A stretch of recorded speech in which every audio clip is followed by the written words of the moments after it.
अब तक बिहार समाचार के प्रायोजक हैं राधा कृष्ण फ्लाई एस ईट उद्योग, गुरुचरणम डिजिटल क्लासेस, नवादा विधि महाविद्यालय, पंकज रंजन प्रदेश उपाध्यक्ष, बिहार प्रदेश युवा जनता दल। बिहार के गया में अपराधियों का तांडव बदस्तूर जारी है। ताजा घटना गया जिला के नक्सल प्रभावित क्षेत्र परैया की है।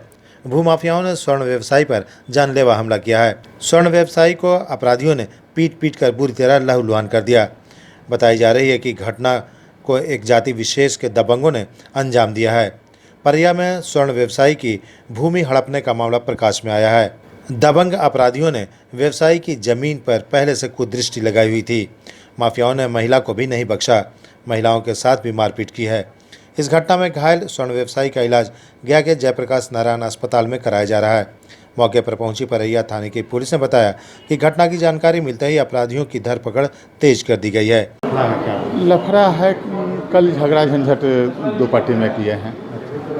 ग्राउंड में वहाँ फुटबॉल लोग कुछ खेल रहे थे बच्चे लोग, उसी भी क्रम में मोटरसाइकिल से एक व्यक्ति गए, मोटरसाइकिल वालों को टोका गया। जो खेल रहे थे लोग टोके, इसी बात पर आपस में लोग उलझे हैं। घायल 2 1 3 दोनों पक्ष के घायल है क्या एक पक्ष के घायल है? नहीं, दोनों पक्ष के। इधर के 2 उधर के 1। जी। नाम कहाँ का, इन लोग का पता एड्रेस, कहाँ के लोग हैं लोग? परैया के लोग हैं। कितने लोग अरेस्ट हुए? एक आदमी है, एक पक्ष से। इस साइड से जो इंजोर्ड है ये भी नेम्ड है अरविंद कुमार, परैया थाना। जी। इस घटना में एक अपराधी पुलिस के हत्थे भी चढ़ा है। गिरफ्तार अपराधियों की निशानदेही पर छापेमारी की जा रही है। पे आ रहे थे और सिमर के पास ना घेर के सब मारने लगा, और ससुर हमको बीमार रहते हैं हमेशा, और वो तो दुकान जाते नहीं हैं, दोनों भाई जाते हैं, दोनों आते हैं, और सब वहाँ पे घेर कर बैठा हुआ था। आ रहे थे और सब ऊपर से मारने लगा, गाड़ी रुकवा कर सब मिल के मारा। औरत लोग भी थी, लड़की थी, सब बच्चा था, सब मार रहा था। वजह क्या था, क्या कारण? जमीन के चलते से किया है। जैसे जैसे विधानसभा चुनाव के दिन निकट आ रहे हैं, वैसे वैसे राजनीतिक पार्टियों में सरगर्मी तेज हो गई है। इसी क्रम में 7 सितंबर को नीतीश कुमार की एक वर्चुअल रैली होनी है।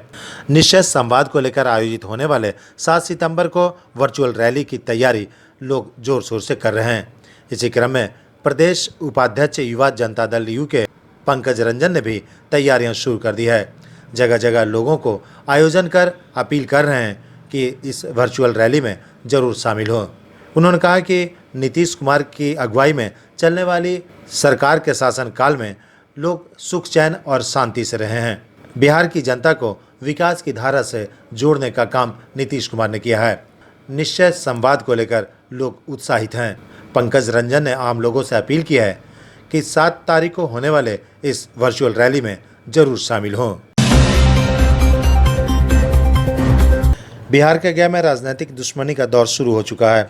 आसन्न विधानसभा चुनाव को लेकर राजनीतिक दुश्मनी का बदला लेने के लिए लोग हिंसक वारदातों को अंजाम देने लगे हैं। ताज़ा घटना गया शहर के विष्णुपद थाना क्षेत्र की है, जहां राष्ट्रीय जनता दल के जिला अध्यक्ष मुर्शीद अहमद की 4 पहिया वाहन को अपराधियों ने फूंक दिया है। बता दें कि मुर्शीद अहमद उर्फ निजाम मियाँ की पत्नी शगुफ्ता परवीन, जो गया नगर निगम की मेयर भी रह चुकी हैं।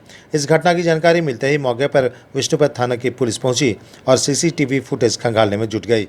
घटना की वजह राजनीतिक रंजिश है या फिर पुरानी दुश्मनी, इस पर गया पुलिस ने जाँच की बात कही है।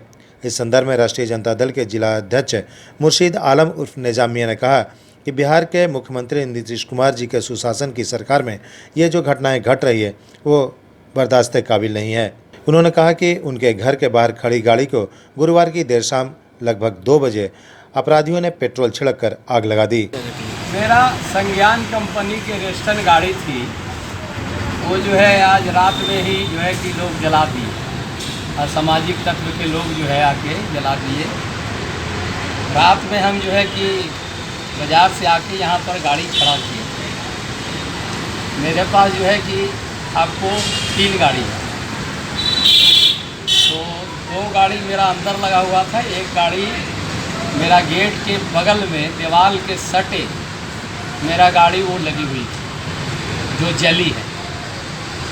और वो जो है लगभग 2-3 के बीच में 2 जो है अज्ञात लोग आए, नकापोश पहने हुए, और जो है हाथ में जो है कि डिब्बा लिए हुए था, और जो है उसको मिट्टी के तेल छीट के आग लगा दिया। पूरी घटना उनके आवास में लगाए गए सीसीटीवी में कैद हो गई है। अपराधी नकाब और जैकेट पहने हुए थे, जिन्हें पहचान कर पाना मुश्किल है। उन्होंने कहा कि आग लगने से उनकी 22 लाख की गाड़ी अस्टन खाक हो गई है। वहीं थाना में उनके द्वारा अज्ञात लोगों के विरुद्ध प्राथमिकी दर्ज कराई गई है। रात करीब 3 बजे मुझे पेट्रोलिंग पदाधिकारी द्वारा सूचना मिला कि चार में निजाम जो आरजेडी के जिलाध्यक्ष से हमने किया, गाड़ी में आग लग गई है। तो उसी समय में हमने फायर ब्रिगेड को सूचना दिया और अपने गृह पदाधिकारी को भी वहाँ पर दिया। दोनों गठित पुलिस और स्थानीय पुलिस और फायर ब्रिगेड के सहयोग से आग पर काबू पाया गया। मेरे द्वारा अभी तक जाँच पड़ताल इसमें किया गया है, लेकिन किसी का भी नहीं हुआ है। अज्ञात 2 लड़के के संबंध में फुटेज में हम पाए जी, अगल बगल के लोगों से पूछा तो किसी ने कुछ पहचाना नहीं। NH-83 भूमि अधिग्रहण संघर्ष समिति ने आज एक प्रेस कॉन्फ्रेंस कर कहा कि NH-83 अथॉरिटी एवं जिला प्रशासन द्वारा न्यायालय को गुमराह किया गया है तथा जबरन मकान को तोड़ा गया है। जनता को यह कहा गया कि न्यायालय का आदेश है NH-83 की जमीन 2010 में अधिग्रहण की गई। इस अधिग्रहण के नियम का खुल्लम-खुल्ला उल्लंघन किया गया है। NH-83 भूमि अधिग्रहण संघर्ष समिति के अध्यक्ष सुरेंद्र कुमार, उपाध्यक्ष सैयद इकबाल हुसैन, सचिव जावेद खान एवं सदस्य रामजतन सिंह, मोहम्मद समीम, कड़ियल खां, मनोज कुमार, अरुण कुमार ने प्रेस संवाददाता सम्मेलन के दौरान बताया कि बिना रोड का सर्वे किए खतियान को आधार बताते हुए गजट किया गया, जो नियम के विरुद्ध है। उन्होंने कहा कि सन 1956 3G3 का प्रकाशन गजट में समय से नहीं किया गया। जनता से पूछे जाने पर उन्होंने बताया कि 17 जून 2015 को किया गया था। इस प्रकाशन में जमीन का मूल्य जनता को बताना नहीं था, जो सीधा नियम का उल्लंघन है। संघर्ष समिति ने कहा कि हाईकोर्ट के द्वारा संजय सहाय के केस में जिला प्रशासन ने स्पष्ट आदेश दिया है कि आज की परिस्थिति को देखते हुए निर्णय लिया जाए। प्रशासन द्वारा 6 सदस्यीय कमेटी गठन कर यह निर्णय लिया गया कि सड़क के किनारे की जमीन व्यवसायी है और उनका मुआवजा कमर्शियल दिया गया है, सही है, लेकिन बाकी किसानों का मुआवजा धनहर क्यों? अन्य सवालों में पूछा गया कि Bombay high court, Madras high court का आदेश है कि एक ही प्रोजेक्ट हो तो मुआवजा भी एक ही होना चाहिए, फिर अलग अलग व्यक्ति को अलग अलग मुआवजा क्यों दिया गया? संघर्ष समिति ने कहा कि किसानों द्वारा जब आवाज़ उठाई जाती है तो कंटेम्प्ट ऑफ कोर्ट की धमकी दी जाती है। इस पत्र के द्वारा न्यायालय से गुहार लगाई जा रही है कि किसानों को न्याय दिया जाए ताकि जनता का भरोसा न्यायालय पर बना रहे। आज NH-83 ग्रामीण संघर्ष समिति का एक प्रेस कॉन्फ्रेंस आयोजित किया गया, जिसका मुख्य उद्देश्य जो किसानों को मुआवजा नहीं मिल रहा है उसको दिलाने के संदर्भ में है। पिछले विगत हमें लगता है कि 7 सालों से 8 सालों से हम लोग लड़ाई लड़ रहे हैं किसानों की, और उनके मुआवजे की वैलिड डिमांड सरकार से और प्रशासन से कर रहे हैं, लेकिन अभी तक उनके डिमांड्स को अनदेखी किया गया है।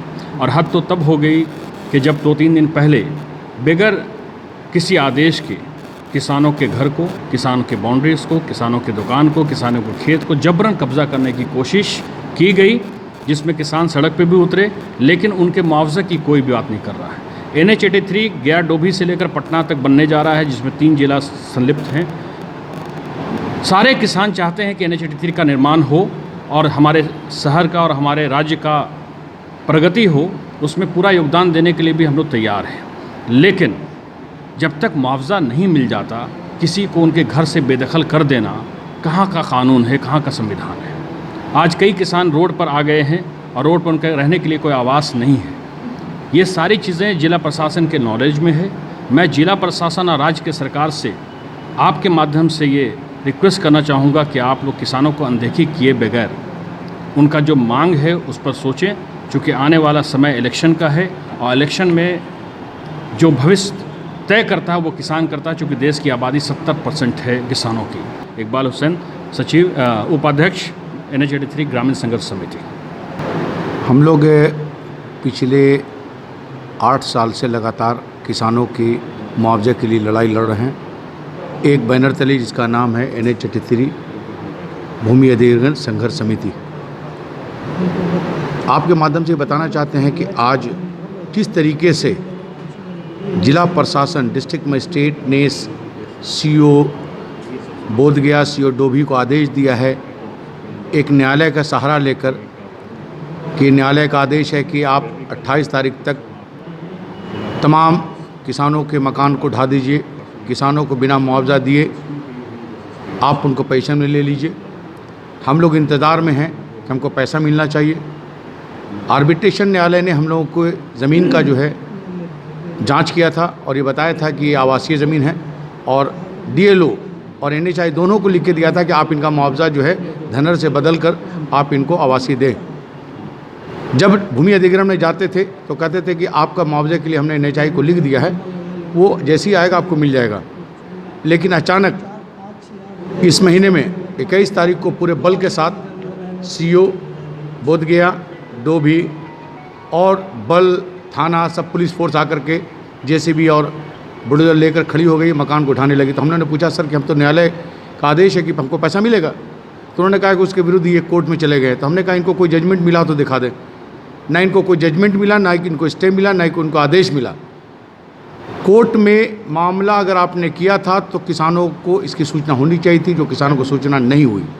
जावेद खान, सचिव NH-83 भूमि अधिग्रहण संघर्ष समिति, गया। कि NH-83 का निर्माण हो, लेकिन जिन किसानों की ज़मीन जा रही है, जिन किसानों का मकान जा रहा है, NH-83 के अंतर्गत अधिग्रहण किया जा रहा है, उसके बदले उनको उचित मुआवजा दी जाए। ज़मीन अधिग्रहण कर लिया जाए, उससे आपत्ति नहीं है मुझे, पर किसानों को उनके ज़मीन के बदले, उनके मकान के बदले उचित मुआवजा उन्हें दिया जाए। दो तीन दिन पहले की बात है, स्थानीय CO बोधगया के वो कह रहे थे कि मुझे मजिस्ट्रेट बनाया गया है और मैं मजिस्ट्रेट बन करके आया हूं, और बलपूर्वक जिन किसानों को उनके मकान के बदले मुआवजा नहीं दिया गया, उनके मकान को बलपूर्वक तोड़ दिया गया। कोतवाली थाना क्षेत्र के रहने वाले सुनील गुप्ता की पत्नी के साथ बीते दिन पड़ोसियों ने जमकर मारपीट की, जिसमें घायल उनकी पत्नी बुरी तरह लहूलुहान हो गई। इस घटना की जानकारी कोतवाली थाना को सुनील गुप्ता ने दी है। इधर पीड़ित की पत्नी भी 2 दिनों से लापता है। सुनील गुप्ता ने अपनी पत्नी के साथ मारपीट किए जाने के बाद आरोप लगाया है कि पड़ोसी द्वारा हमेशा प्रताड़ित किया जाता रहता था। पत्नी के लापता होने से सुनील गुप्ता और उनके 4 बच्चे असहाय महसूस कर रहे हैं। कोतवाली थाना से उन्होंने गुहार लगाई है कि उनकी पत्नी को तत्काल ढूंढा जाए। साथ ही उनकी पत्नी के साथ मारपीट करने वाले अपराधियों के खिलाफ भी कार्रवाई करने की गुहार लगाई है। और मैं कल रात से मैं अपनी पत्नी को खोज रहा हूँ, कहीं भी मिली उली नहीं है अभी तक। इसी पर हम जला थाना में अपने पत्नी की गुमशुदगी की रिपोर्ट भी लिखाए हैं, और जो मेरी पत्नी के साथ मारपीट किया है उसके खिलाफ भी हम रिपोर्ट लिखवाए हैं। गया जनता दल यूनाइटेड के युवा अध्यक्ष कमलेश शर्मा ने आज एक बड़ा झटका दिया है। पार्टी से उन्होंने त्यागपत्र देते हुए कहा है कि 15 वर्षों से जनता दल यूनाइटेड के विभिन्न पदों पर कार्य करते हुए मैंने पार्टी को हमेशा तरजीह दी, लेकिन पार्टी में कुछ दलबदलू लोगों को तरजीह दी जा रही है, जिससे मैं काफ़ी आहत हूँ। उन्होंने जिला अध्यक्ष पद से इस्तीफा देते हुए कहा कि पार्टी के इस कार्यशैली से आहत होकर जिला अध्यक्ष के पद से कमलेश शर्मा ने आज त्यागपत्र दे दिया है। जनता दल यूनाइटेड के वरिष्ठ नेता संजीव श्याम सिंह ने कहा कि सीएम नीतीश कुमार का वर्चुअल रैली गया में सबसे अव्वल रहेगा। श्री सिंह ने आम लोगों से अपील की है कि 7 सितंबर को पूर्वाह्न 11:30 पर टीवी या इस लिंक से जुड़ें। जनता दल यूनाइटेड के विधान परिषद सदस्य संजीव सिंह ने कहा कि बिहार की जनता ने मूड बना लिया है कि मुख्यमंत्री नीतीश कुमार को एक बार पुनः मुख्यमंत्री बनाएंगे। ऐसे नीतीश कुमार जब से मुख्यमंत्री बने हैं तब से जनता के बीच में संवाद कर रहे हैं। श्री सिंह ने कहा कि सीएम नीतीश कुमार ने जो भी वादे किए वो निश्चय उन्होंने पूरा किया है। जैसे कानून का राज, सामाजिक न्याय को मजबूत करना, आधारभूत संरचना, विकसित बिहार आदि सभी विषयों पर इन्होंने अपने अव्वल प्रदर्शन किए हैं। श्री सिंह ने कहा कि बेरोजगारों को रोजगार देना, नशा मुक्त बिहार बनाना एवं सामाजिक कुरीतियों को दूर करना इनका प्रमुख लक्ष्य था, जिसे उन्होंने निश्चित तौर पर निश्चय के तहत किया है। मगध की गौरवशाली धरती नवादा में मगध यूनिवर्सिटी बोधगया और BCI गवर्नमेंट ऑफ इंडिया से अस्थायी मान्यता और संबद्धता प्राप्त नवादा विधि महाविद्यालय LLB, BA LLB और LLB ऑनर्स की गुणवत्तापूर्ण दक्ष व्याख्याताओं द्वारा पढ़ाई कराई जाती है। नामांकन के लिए आवेदन आमंत्रित किए जाते हैं। अंतिम तिथि 15 सितंबर 2020। ऑफलाइन ऑनलाइन एंट्रेंस टेस्ट की तिथि 20 सितंबर 2020। परिणाम प्रकाशन की तिथि 25 सितंबर 2020 तथा नामांकन की अंतिम तिथि 30 सितंबर 2020। शीघ्र संपर्क करें। मोबाइल नंबर 9431224775, 9934020457 और 9471490185। ऑनलाइन क्लासेस जारी। गुरुचरणम डिजिटल क्लासेस आपके लिए लाया है Gurucharanam scholarship cum admission test for classes 9, 10, 11th and 12th scholarship up to 90%. Direct admission also available for Z Mains and Advanced, NEET UG, NTSC and Olympiads. अपने बच्चों के बेहतर व सुरक्षित भविष्य के लिए संपर्क करें गुरुचरणम डिजिटल क्लासेस। पता है AP कॉलोनी, आशा सिंह मोड़, opposite to Ashirwad nursing home, Gaya. Contact number 9430034146। Shri Radha Krishna fly ash ईट उद्योग आपके शहर में पहली बार हाईटेक क्वालिटी से बना ईट, जो है सबसे बेहतर और सबसे मजबूत। अत्याधुनिक मशीनों से निर्मित अच्छी क्वालिटी और बेजोड़ मजबूती का वादा। श्री राधा कृष्ण फ्लाई ऐश ईट से दीजिए अपने आशियाने को एक फौलाद मजबूती। हमारा पता है गोपालपुर NH2 के निकट, शेरघाटी, गया। भूमि का सपूते भूमि बचाएगा, अपना एक एक वादा वो तो निभाएगा। हो भूमि का सपूते भूमि बचाएगा, अपना एक एक वादा वो तो निभाएगा। खेत खरिहान बोले, हंसता किसान बोले, गेहूं मकई धान बोले, घर दा सब उड़ जाए, ठोस दाना घर आए, पछुआ और पुरवा की चले जो बयार हो।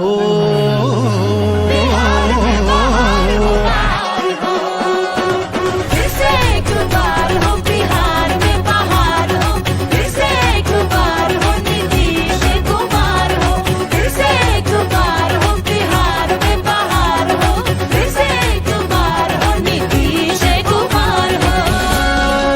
और अपने शहर की खबरों के साथ जुड़े रहने के लिए हमारे चैनल अब तक बिहार को सब्सक्राइब कर बेल आइकन जरूर दबाएं। अब तक बिहार, खबर वही जो अब तक दिखाए।